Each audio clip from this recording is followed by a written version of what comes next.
Trump invokes the Alien Enemies Act of 1798, part of his plan for mass deportations. But what does it mean, and is it even legal anymore? That's where we start. President Trump invoking a plan from an 18th century wartime act known as the Alien Enemies Act, part of his plans for mass deportations across the country. But the move is already facing legal challenges as a federal judge blocks deportations of 5 Venezuelans. Fox 10's Nicole Krasean joins us live with more on what this may mean for immigration in Arizona. Nicole, what'd you find out?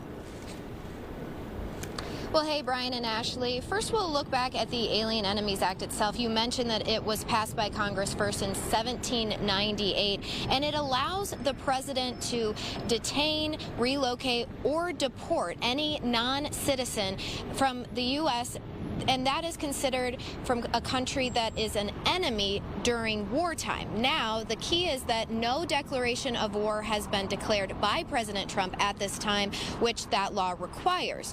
The president says the U.S. is being invaded by the Venezuelan gang Tren de Aragua, and that the 5 Venezuelans he's hoping to deport are part of that gang.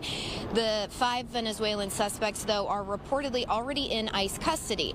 Since the announcement, some have speculated whether this will lead to more mass deportations, as promised by Trump during his presidential campaign. Here is a segment from Trump's speech yesterday at a Department of Justice press conference. We're turning the page on 4 long years of corruption, weaponization, and surrender to violent criminals, and we're restoring fair, equal, and impartial justice under the constitutional rule of law. And you're the people that are doing it. And as you mentioned, a federal judge blocking this order, saying he needed to act fast as people were already being flown to El Salvador and Honduras.